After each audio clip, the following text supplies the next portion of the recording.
Today, we are awaiting two major appeals from Donald Trump's lawyers that could have major consequences for the 2024 election. Trump is fighting a pair of historic decisions that disqualify him from primary ballots in Colorado and Maine. They hinge on the 14th Amendment's so-called insurrectionist ban. It's a constitutional gray area that's being tested in unprecedented fashion right now, and that's why it seems these cases are destined for the Supreme Court. We want to discuss with Maine Republican Party Chair Joel Stetkes. Joel, thank you so much for sharing part of your afternoon with us. So the Maine Republican Party, we understand, has been working on an appeal. When are you anticipating you will file it, or are you coordinating with the Trump team on timing? So what we have been doing since prior to the announcement by Secretary of State Bellows is working with multiple groups of lawyers on our options and what tools we have at our disposal. So can you give us any details on what your immediate plans might be, or are you waiting for the Trump team to step in first?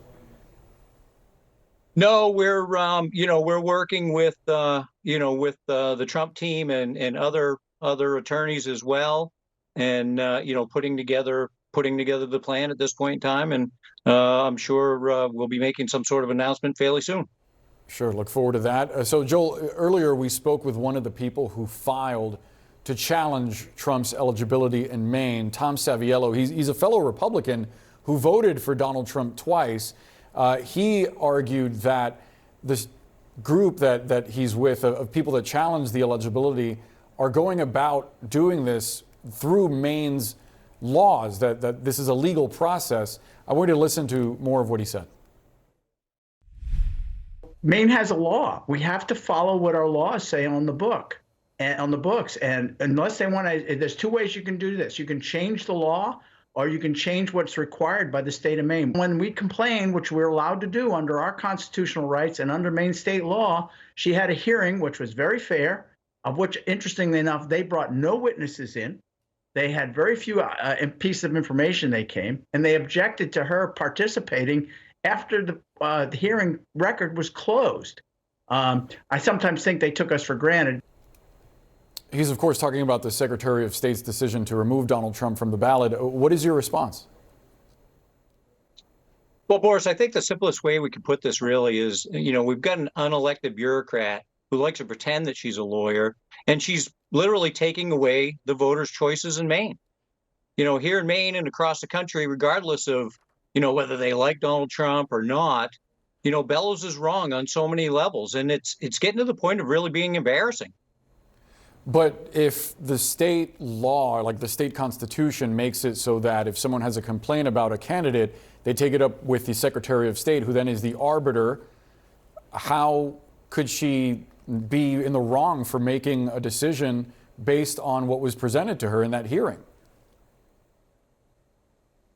Well, her decision process was just wrong. She's there to support Maine's voting rights, and she's doing exactly the opposite. We're going to fight this thing to the highest extent that we need to, and what she's doing is just flat out wrong. Why would you say that? Do you object to Donald Trump's participation on January 6th? Do you think that Article 5 of the 14th Amendment, or rather Article 3 of the 14th Amendment, doesn't include the presidency? Like, what's your main argument against her decision? Well, this has so much more to do with the suppression of the vote as opposed to Donald Trump. We would oppose this decision regardless of what Republican she decided that she was going to arbitrarily decide Maine voters aren't going to be allowed to vote. Joel, you're saying that it's arbitrary, but what is it about her decision? What is it about her argument legally that you're opposed to? We're just opposed to her taking away the rights of the voters to be able to choose the leader that they want to vote for or not. But if there's a part of the Constitution that says that if someone is an insurrectionist, a state can intervene to remove them from a ballot, and she is designated to make that decision according to Maine's state constitution, then isn't it up to her? Her reasoning behind her decision is completely wrong. So what is the reasoning that No you matter how many object to? times, no matter how you ask the question, her decision is completely wrong. There are Joel, but give us the details. Why is attorneys. it wrong? Why is it wrong? So Boris, Boris, this is the thing, right? There are attorneys and judges, Democrats and Republicans across this country that have said that she's wrong. Not one time in my life have I ever agreed with Gavin Newsom, the governor of California, until now. Gavin Newsom also believes the people should have the right. I'm just to trying to vote get to and the choose who they basis. want. I'm trying to get to the basis of your legal argument, and you're not giving me any details. You're just saying that it's flat out wrong. Why is it wrong from a legal standpoint? Like, is it that you think her interpretation of the amendment is wrong? Is it that you think that it doesn't apply to the presidency, that it's not a self-executing portion of that amendment? Is there any detail you can give us other than saying she's flat out wrong, Joel? So one of the things that we've seen in the last week are very highly respected lawyers and judges, Democrats and Republicans alike, that have come out and given plenty of legal argument on why that she's wrong. You know, my job here is to protect the voters in the state of Maine, and what she is doing just shows absolute contempt for the everyday American.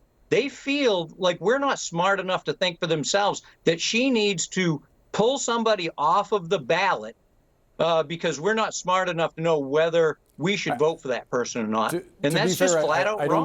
I don't think it's a question of intelligence. I think there's a legal argument to be made. It doesn't seem like you have articulated the exact legal argument and the flaw that you see in her decision. Nevertheless, Joel, we're grateful to have you and get your perspective. Thank you so much for being with us. Thanks, Boris. Have a great day.